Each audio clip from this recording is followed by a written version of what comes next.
عليه وسلم الذي يطعن نفسه إنما يطعنها في النار والذي يتقحم فيها يتقحم في النار والذي يخنق نفسه يخنقها في النار رواه احمد وابن حبان واخرجه البخاری۔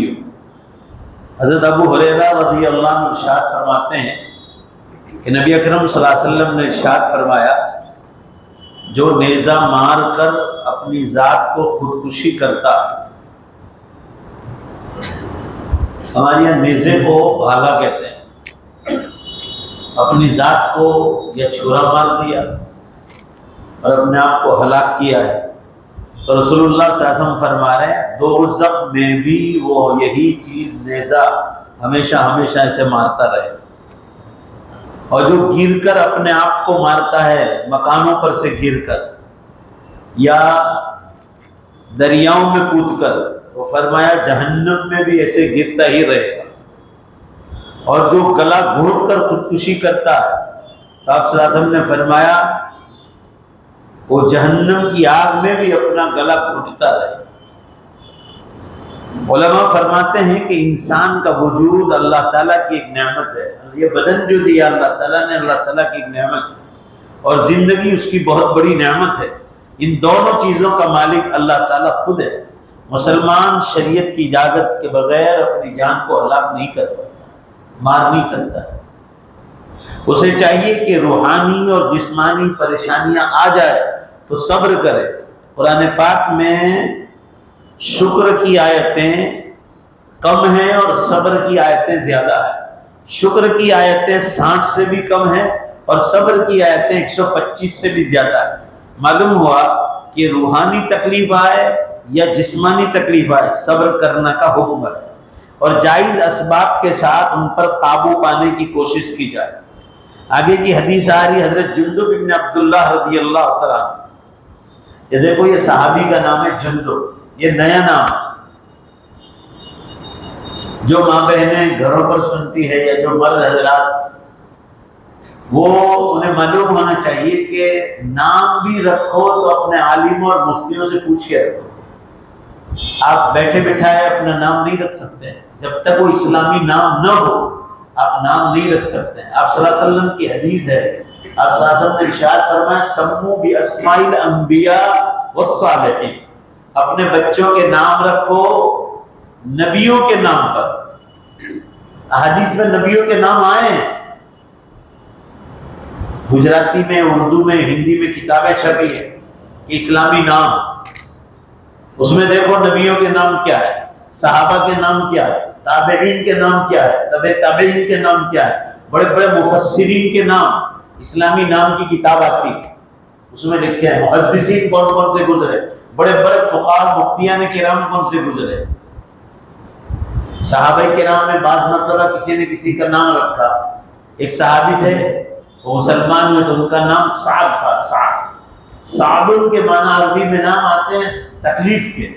تو آپ صلی اللہ علیہ وسلم فرمایا انت لست بصعب انت سہل، آپ صعب نہیں، آپ تکلیف والے نہیں، آپ تو آسانی پیدا کرنے والے ہیں، آپ سہل ہیں۔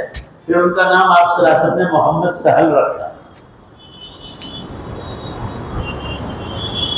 آج کتنے نام ایسے ہیں، انابیہ لڑکیوں کے نام رکھتے ہیں۔ تو کسی چیز کے اگر اچھے معنی بھی مل جائیں آپ کو، مگر وہ اسلامی نام میں نہیں ہے، اس کے ساتھ آپ کو فاطمہ لگانا پڑے گا، بیٹی کے ساتھ عائشہ لگانا پڑے گا، جیسے کہ حدیث میں آتا ہے کہ ہر نام سے پہلے محمد نام رکھو، ہر نام سے پہلے۔ اور اللہ کے رسول صلی اللہ علیہ وسلم نے فرمایا برکت کے لیے رکھو، اللہ نے میرا نام محمد رکھا۔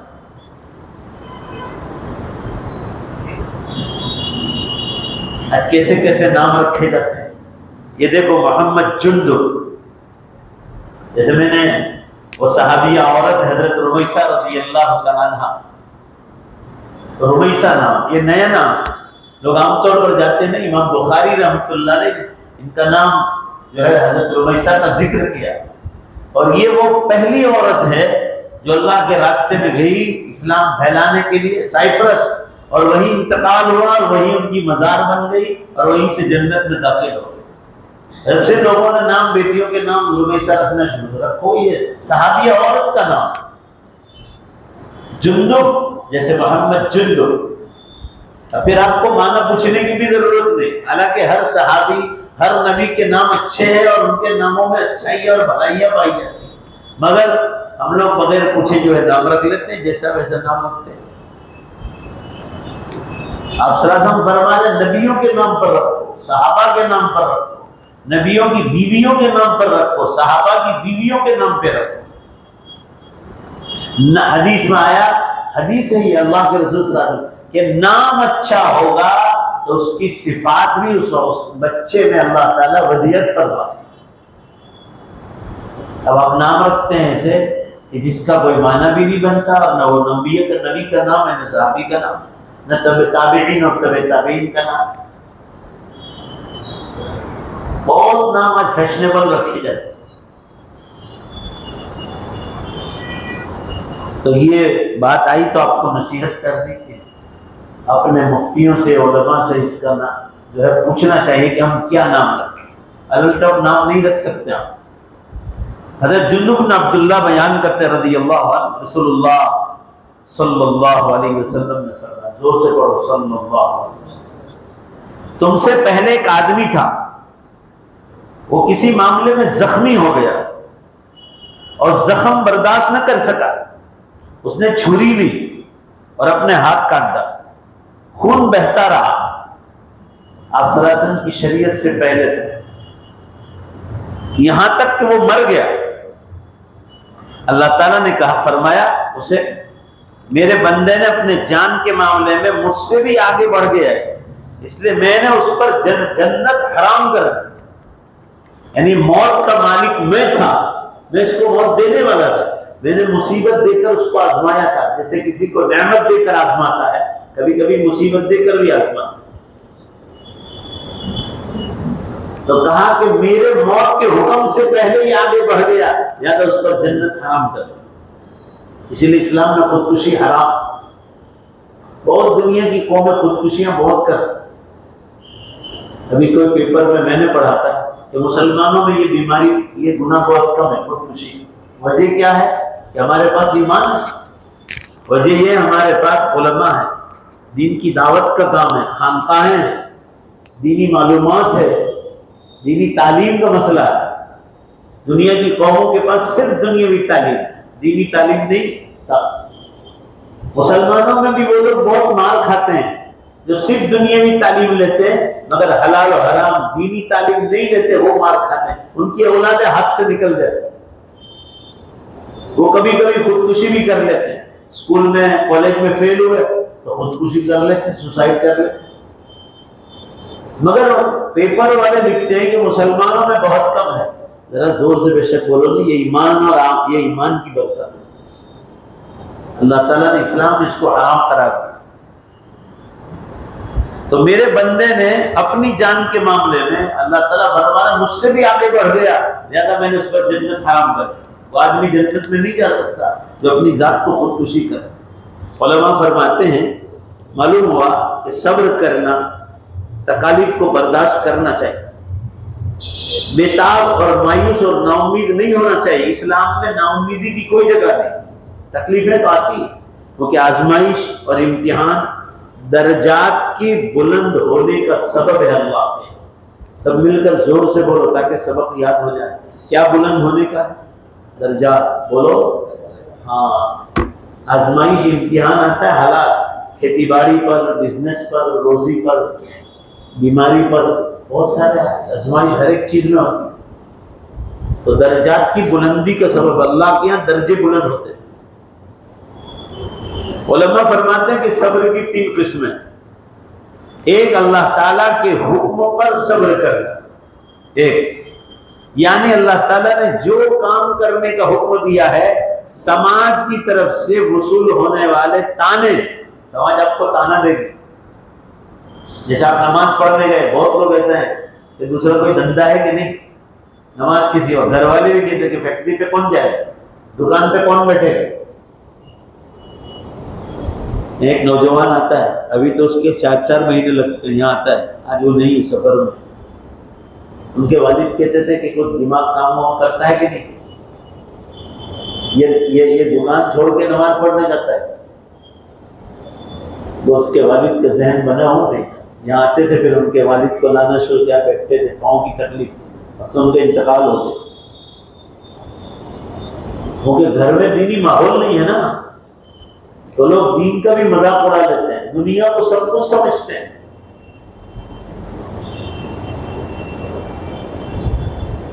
تو لوگ تانے بھی دیتے ہیں، تو فرما رہے کہ سماج کی طرف سے آنے والے تانے اور گالی گلوچ کی پرواہ کیے بغیر وہ اللہ کے حکم پر صبر کرتا ہے، کچھ بھی ہو اللہ کا حکم پہلے۔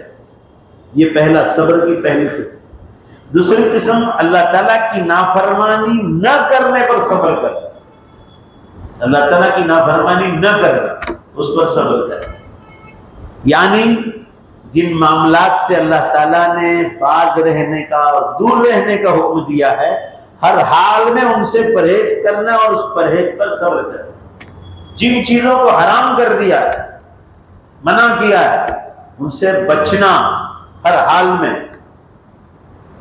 اور پرہیز کرنا، یہ صبر کی دوسری قسم ہے جو اللہ تعالیٰ نے منع کیا ہے۔ ریاض میں سفر میں آ رہا تھا ترکیسر سے، کل میں یہاں کی حاضری نہیں تھی، آج مجمع بھی کم ہے، ہر سوموار کو ہماری مجلس ہوتی ہے، کل ایک بہت بڑی شادی تھی، بہت بڑی، یعنی آپ ہمارے علاقے میں تو یہ کبھی دیکھنے کو نہیں ملی ہے صورت، 2 3 3 فیکٹری ہے، اور اللہ تعالیٰ نے بہت نوازا ہے، اور گھر میں دینداری بھی۔ 1700 آدمی تھے جب میں نے بیان کیا آدھا گھنٹہ، ذرا زور سے بولو کتنے آدمی تھے؟ 1700 مرد۔ آدھا گھنٹے بات کرنے کا موقع ملا، میں نے کہا دین پہنچ جائے، ٹوٹل فیکٹری والا، بڑی بڑی فیکٹریاں، کپڑوں، اللہ کے دین کی بات پہنچا ہے۔ تو آج آیا، کل آ نہیں سکا تھا اس کی وجہ سے، میں نے کہا کہ بیچ میں لوگ راہ دیکھتے ہیں گھروں پر بیٹھ کر، تو مجلس ناغہ نہیں ہونی چاہیے دین کے، ہمارے لوگ دنیا کے کام کاج جو ہیں کبھی نہیں چھوڑ، مگر دین اس کا نام ہے کہ دین نہیں چھوڑا جائے۔ اللہ نے دین میں اتنی برکتیں رکھی ہے کہ اس کی برکت سے، بے شک زور سے بولو، اللہ ہمارے دنیا کے کام خود ہی اٹھا لے، اسباب پیدا کر دے، مگر ہم لوگ مان اس لیے کھاتے ہیں کہ دنیا کو نمبر 1 پر رکھ کر دین کے کام چھوڑ دیتے۔ تو راستے میں بھی آ رہے تھے، یہ قسم پر قصہ سنا کہ آج کل مسلمانوں میں بیاج کا کاروبار، ابھی آپ سے پیسے لیں گے، لاؤ 5 لاکھ، اس سے 10 لاکھ، اس سے 15 لاکھ کے بزنس میں ڈالنے کے، اور آپ کو نفع دیں گے۔ عام ماحول بن رہا ہے، اللہ کا ڈر نہیں۔ آج آپ کو 25,000 دیے، آپ کو 25,000 یہ مہینے، دوسرے مہینے بھی 25,000 دیں گے، تیسرے مہینے بھی 25,000، وہ پیسے وہ کسی غیر مسلم کو بیاج کے لیے دیتا ہے، 5-7 کروڑ جمع کر کے دیا، تو بیاج کب تک چلے گا آپ کو معلوم ہے، آپ کو بڑھتا ہوا بھی نظر آئے گا، مگر اللہ تعالیٰ نے فرمایا ہے قرآن میں، کسی جگہ بھی، پورا قرآن پڑھ رہا ہوں، ایک ہی جگہ اللہ نے فرمایا ہے کہ میرا لڑائی کا چیلنج اس شخص کے ساتھ جو بیاج کا کاروبار کرتا ہے۔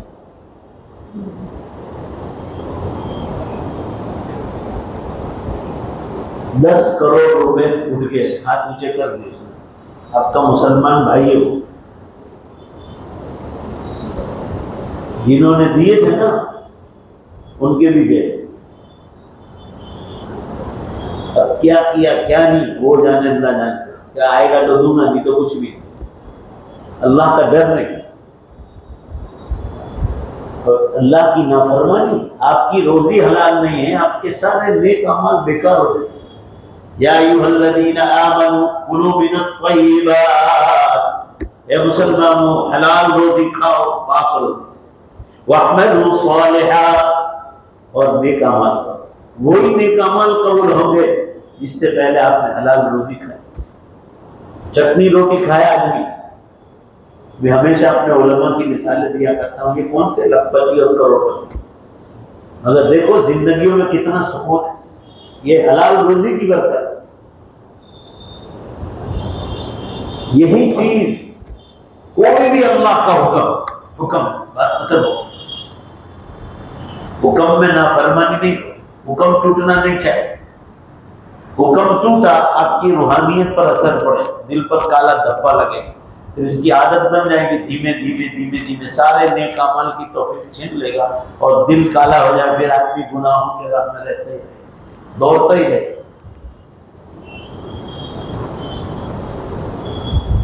یہ چیز اللہ نے عجیب و غریب عطا فرمائی، جو دین اسلام کے نام سے اللہ نے ہم کو عطا فرمائی۔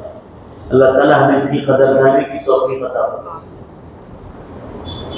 نمبر 3، صبر کی تیسری قسم، بدن کی تکلیف، مال میں کمی، گھر اور گھر کے افراد میں کسی کی موت آ جائے، اس جیسے صبر آزما موقعوں پر اللہ تعالیٰ کے احکام کو سامنے رکھ کر انا للہ و انا الیہ راجعون پر کوئی بھی تکلیف آئے، انا للہ و انا الیہ راجعون پڑھنا اور اس پر صبر کرنا اور اس کی تقدیر پر راضی رہ کر صبر کے دامن کو تھامے رہنا، یہ صبر کی تیسری قسم ہے۔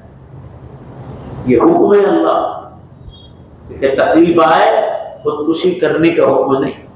جو شخص ان تینوں قسمیں خاص کر پہلی دو کو عمل کے طور پر اپناتا ہے، اسے ایمان کی میٹھاس اور شیرینی نصیب ہوتی ہے۔ اللہ تعالیٰ کے حکم پر صبر کرنا، لوگ تانے ماریں گے، نماز پڑھتا ہے، روزے کے بارے میں کہے کہ وہ روزہ وہ رکھے جس کے گھر میں کھانا نہ ہو۔ جس حضرت شیخ رحمۃ اللہ نے فضائل اعمال میں بھی جملہ لکھا ہے، لوگ ایسا کہیں گے جاہل لوگ، مگر ہمیں ان کی پرواہ نہیں کرنا اور روزے رکھنا۔ یہ صبر کی پہلی قسم۔ اور دوسری قسم نافرمانی نہ کرنے پر صبر کرنا، یعنی جمے رہنا کہ مر جاؤں گا مگر اللہ کی نافرمانی نہیں کروں۔ پھر کوئی بھی حکم، عبادات کا معاملہ ہو، معاملات کا معاملہ ہو۔ امت میں ایک بیماری یہ بھی ہے، آپ کسی کو پیسہ ادھار دو اور آپ بھول جاؤ تو وہ پیسے آئیں گے، الا ماشاءاللہ بہت کم لوگ ہیں جو پھر وہ پیسے آپ کو واپس کریں۔ ہم ماحول کہہ رہا ہوں امت میں۔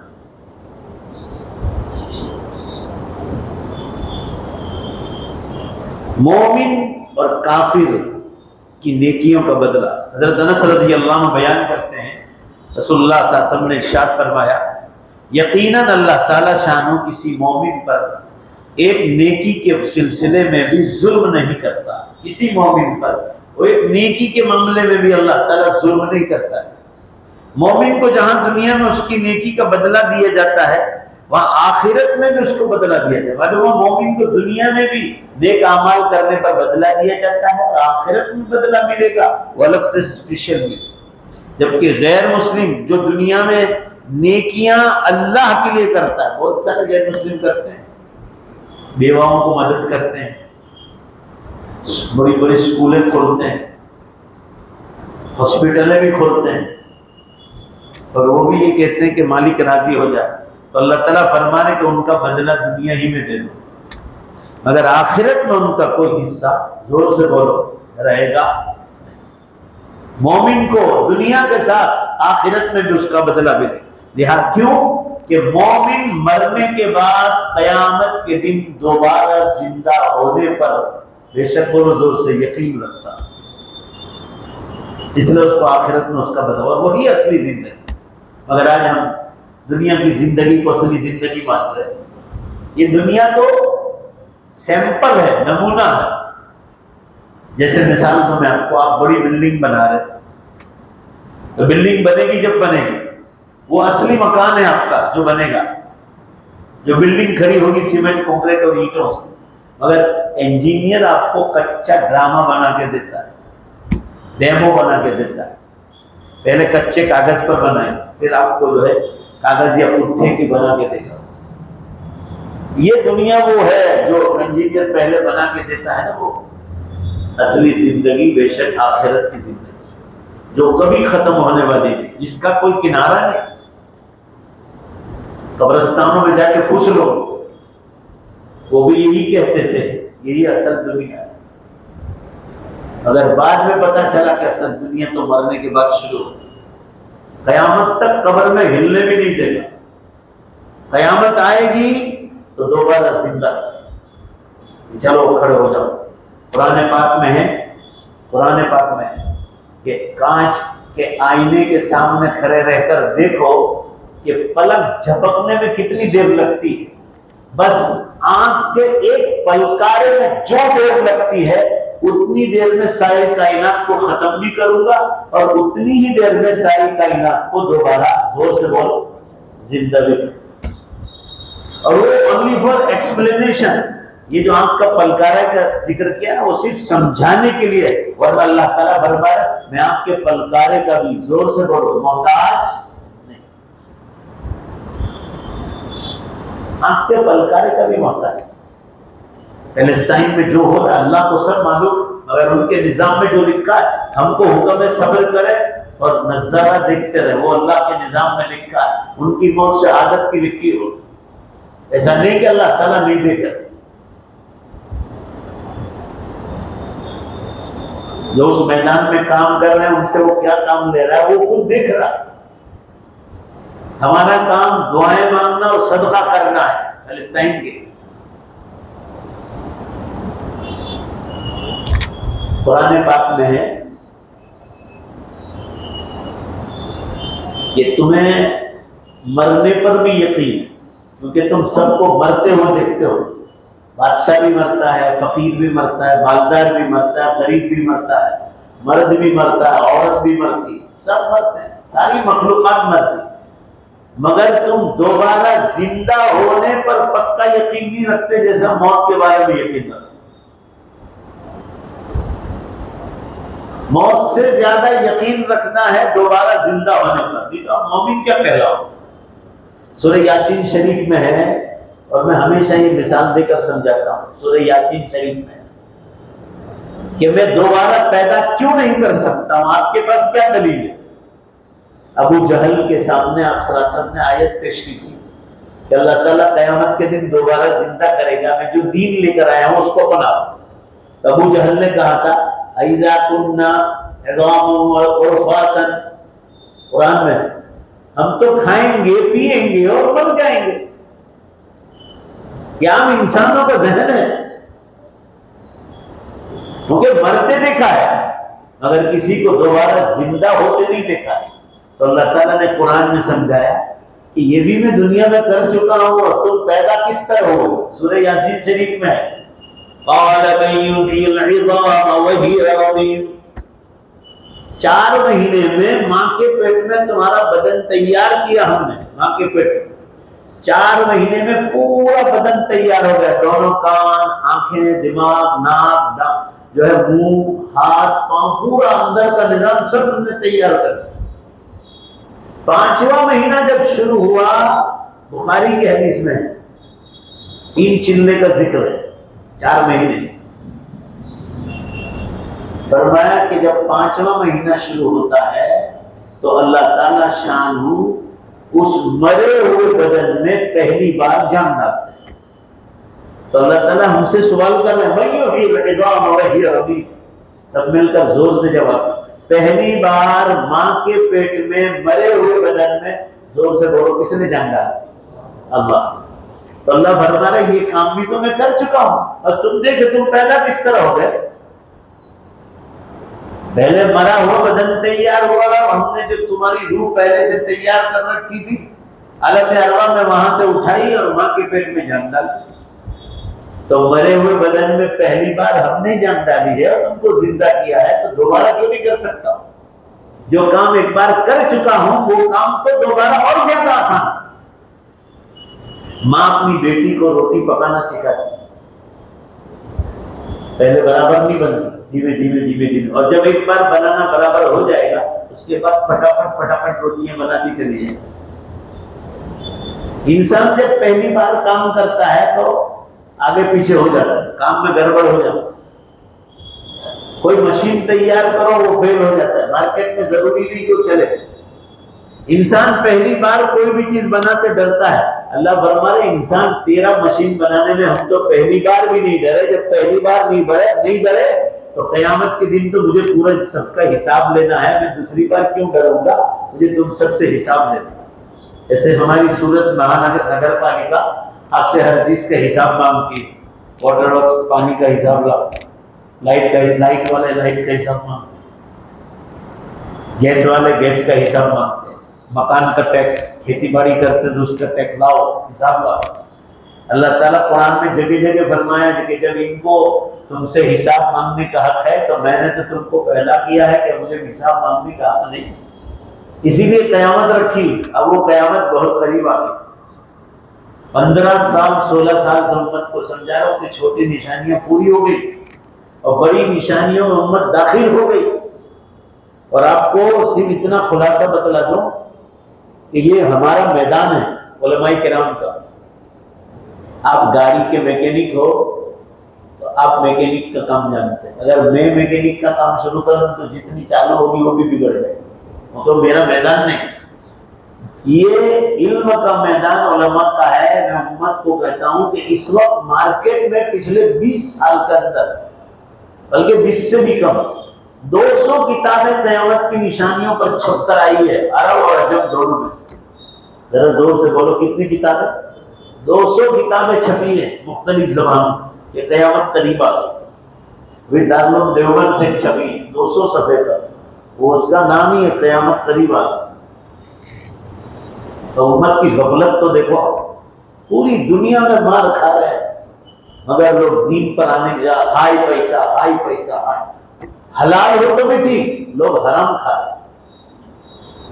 جن کی نیت ہے، میں ان کی بات نہیں کر رہا حلال کی، جن کی نیتیں حرام ہے میں ان کی بات کر رہا ہوں۔ میں آپ کو اکثر ایک قصہ سناتا ہوں، شیخ الہند حضرت مولانا محمود الحسن صاحب رحمۃ اللہ علیہ دیوبند، جو سارے اکابرین کے استاد اور شیخ، بڑی روحانی شخصیت، مغرب کے بعد کی 6 رکعت اوابین سنا ہے کہ جوانی کے زمانے سے موت آ گئی مگر کبھی نہیں چھٹی، اور اس میں روزانہ 1.25 پارہ پڑھتے تھے۔ حضرت کی مجلس میں ہو، اس زمانے کی بات کر رہا ہوں جب یہ یہاں انگریز لوگ حاکم۔ اب وہ پرانی فوٹو وغیرہ دیکھو نا، لوگ واٹس ایپ پر بھیجتے ہیں، اس زمانے میں سینکڑوں آدمی ان کی مجلس میں ہوتے تھے، ہفتہ والی مجلس۔ بخاری کے درس میں کہ سینکڑوں ہوتے تھے ان کے درس۔ ایک گھاس کے کٹیہارے آتے تھے گھاس کاٹنے۔ حضرت نے ایک بار پوچھا کہ بھائی وہ گھاس کے کٹیہارے نہیں دکھتے ہیں گھاس کاٹتے، وہ بڑے میاں نظر نہیں ہے۔ حضرت ان کا تو انتقال ہو گیا پچھلے ہفتے، آپ سفر میں انا للہ و انا الیہ راجعون، ایک مرید کے خانقاہ میں بیٹھے ہوئے، فرمایا کہ حضرت آپ اتنے بڑے آدمی ہیں، یہ جملہ لکھا ہے واقعی میں کہ آپ نے برٹش ایمپائر کو ہلا دیا تھا، اب اتنے بڑے آدمی ہیں اور ایک گھاس کاٹنے والے کو یاد کرتے ہیں۔ تو حضرت نے فرمایا میں اس لیے یاد آئی اس کی کہ وہ آدمی سال میں 1 مرتبہ مجھے دعوت کرتا ہے، اور وہ بھینس کا گوشت اور یوپی کی وہ بڑی تنور کی روٹی وہ سامنے رکھتا ہے، یہی دعوت ہوتی تھی۔ فرمایا جب سے اس کی روٹی کھاتا ہوں، اللہ کی قسم، قسم کھا کر لکھا، اللہ کی قسم اپنے نیک اعمال میں نورانیت اور روحانیت محسوس کرتا۔ اتنی حلال روزی تھی۔ ذرا سی تکلیف آئی فوراً بیاج والے کے پاس دوڑ گئے، وہاں بورڈ لکھے ہیں کہ بیاج پر پیسہ کم آؤ سے، وہاں دوڑ پڑتے۔ آدمی ادھار لے وہ جائز ہے، رسول اللہ صلی اللہ علیہ وسلم نے ادھار لیا بھی ہے اور امت کو ادھار دیا بھی ہے، اور آپ نے وقت پر اس کو ہی بھی، مگر بیاج پر پیسے لینا، زور سے بولو، حرام رکھنا ہے، دینا بھی حرام، لینا بھی حرام۔ بہرحال یہ تیسری قسم ہے، اور حدیث میں فرمایا گیا کہ جو یہ ساری صفات سے متصف ہوتا ہے صبر کی، تو پھر اللہ تعالیٰ شان اس کو ایمان کی مٹھاس چکھاتا ہے۔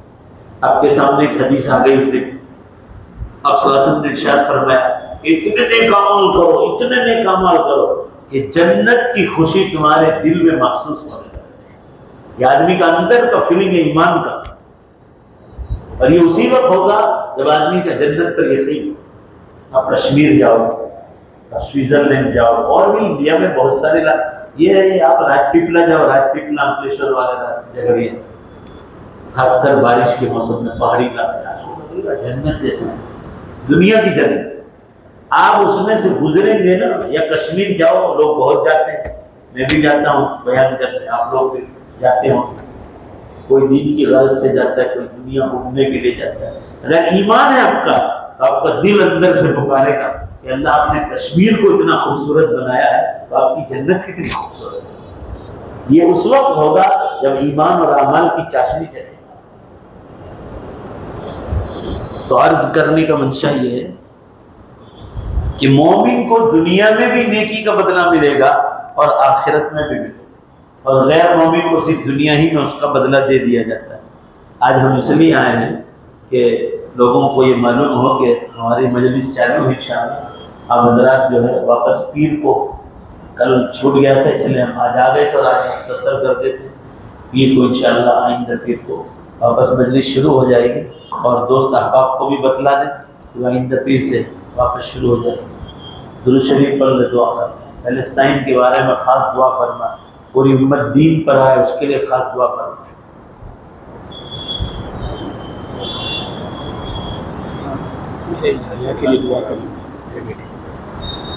بسم اللہ الرحمن الرحیم، الحمد للہ رب العالمین والعاقبۃ للمتقین والصلاۃ والسلام علی خیر خلق محمد وآلہ وصحبہ اجمعین۔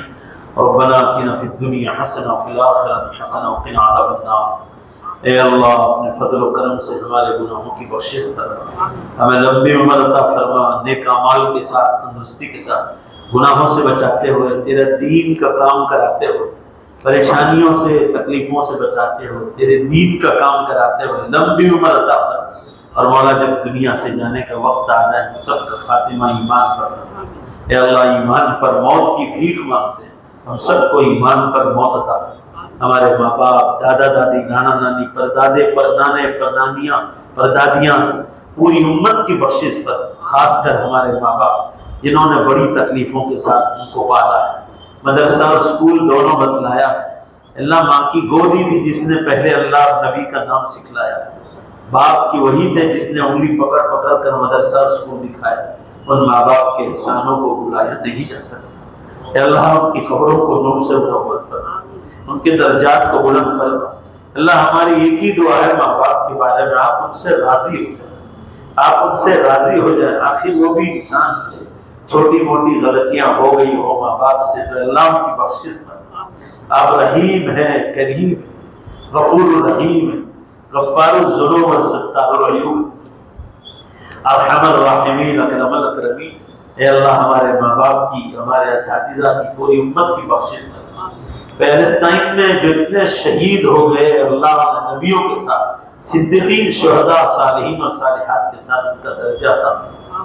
مولا آپ سب کچھ دیکھ رہے ہیں کیا ہو رہا ہے، اہل ایمان کی مدد نازل فرما، اہل ایمان کی آسمانی زمینی سب مدد نازل فرما، اہل ظلم پر قہر نازل فرما، اہل ظلم سے تو نمٹ لے۔ اللہم انا نجعلک فی نحورہم ونعوذ بک من شرورہم۔ اے اللہ ان ظالموں کے مقابلے میں ہم آپ کو رکھتے ہیں، اور کون ہے جو آپ کا مقابلہ کر سکے۔ اے اللہ اہل فلسطین کی غیب سے مدد نازل فرما۔ اے اللہ ہم ان بیچاروں کے بارے میں بہت دکھی ہیں، ہم ان اہل ایمان کے بارے میں بہت دکھی ہیں۔ اے اللہ تو اہل فلسطین کی غیب سے مدد نازل فرما۔ اللہ انہیں جیت عطا فرما۔ ہم آپ کے در کے پرانے بھکاری ہیں، ہماری بھکاریت کو قبول فرما۔ ہم آپ سے بھیک مانگتے ہیں، اہل ایمان کی مدد نازل فرما۔ ہم یہاں بیٹھ کر کچھ نہیں کر سکتے سوائے دعاؤں کے اور صدقے کے۔ اے اللہ ان ظالموں پر قہر نازل فرما جو اہل ایمان مارتے ہیں اور جو فتنے کروا رہے ہیں۔ اے اللہ ان ظالموں سے تو ہی نمٹ لے۔ ہم کریں گے تو کچھ نہیں ہوگا، اور ہوگا تو ادھورا ہی ہوگا، اور اے اللہ آپ رب العالمین ہیں، آپ کریں گے تو پورا ہی کریں گے۔ الہ العالمین اہل ایمان کی غیب سے مدد نازل فرما، جو تیرے راہ میں سب کچھ قربان کر رہے ہیں، اہل ایمان کی زبردست مدد نازل فرما۔ ظالموں کا منہ کالا فرما، ظالم حکمرانوں کا منہ کالا فرما جو اہل ایمان پر ظلم کر رہے ہیں۔ اے اللہ غیب سے اہل ایمان کی مدد نازل فرما اور ہمیں جیت کی خوشیاں عطا فرما۔ الہ العالمین بیت المقدس کی حفاظت فرما، بیت المقدس کی حفاظت فرما۔ اے اللہ آپ کی مدد کے بغیر کچھ ہونے والا نہیں۔ اس بیت المقدس کو تو اہل ایمان سے اس کو آباد کرنا، اہل ایمان سے اس کو آباد کرنا، اور جو مسلمان بادشاہ آتے ہیں اے اللہ تماشا بن کر دیکھ رہی ہے، اللہ ہم ان کے لیے ہدایت مانگتے ہیں کہ تو غیب سے کوئی ان کو ہدایت عطا فرما، یہ اہل ایمان کی مدد نازل فرما، جن کے ہاتھ میں پیٹرول ہے، خزانے ہے، اللہ ان کو تو صحیح سمجھ عطا فرما کہ ان کو کیا کرنا ہے۔ اے اللہ آپ کی مدد کے بغیر کوئی مسئلہ حل ہونے والا نہیں، ہم آپ کے در کے پرانے بھکاری ہیں، غیب سے مدد نازل فرما، ہندوستان میں بھی ہمارا اسلام اور اعمال پر چلنا آسان فرما، اللہ اس کے لیے علماء کی مجلسیں پوری امت کو نصیب فرما۔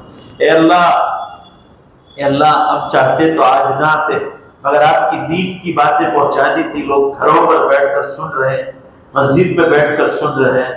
اے اللہ اپنے فضل و کرم سے اس مجلس کو قبول فرما، ہماری آخرت میں نجات کا ذریعہ بنا۔ الہ العالمین اے اللہ اس مجلس کو جس میں ہزاروں لوگ سنتے ہیں، گھروں پر بیٹھ کر دنیا بھر میں سنتے ہیں، اپنے فضل سے سب کو بہتر بدلہ عطا فرما، اس مسجد والوں کو جزائے خیر عطا فرما جو اس نیکی پہنچانے کا ذریعہ بنے۔ اے اللہ اس مسجد کے بانیوں کی مغفرت فرما، اپنے فضل و کرم سے اس مسجد کے جو کام باقی ہے اپنے فضل و کرم سے پورا فرما۔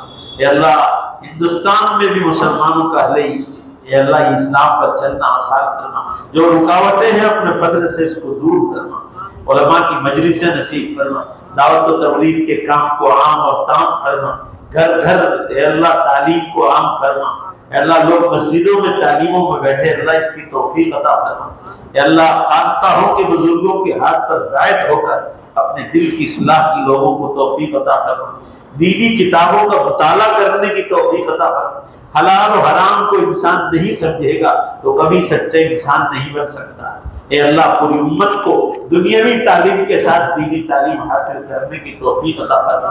اے اللہ دل کا سکون، زندگی کی مزہ تیرے تو آپ نے اپنے دین میں رکھا ہے، مال و دولت میں نہیں رکھا ہے۔ مال و دولت سے دماغ کو تو سکون تھوڑی دیر کے لیے ملے گا، مگر اے اللہ آپ رب العالمین ہیں، امت کو یہ سمجھا دیں کہ زندگی کا مزہ تو آپ نے اپنے دین میں رکھا، دل کا سکون آپ نے اپنے دین میں رکھا، امت کو دین کی طرف آنے کی توفیق عطا فرما۔ ہماری دعاؤں کو اپنے فضل و کرم سے قبول فرما برحمتک یا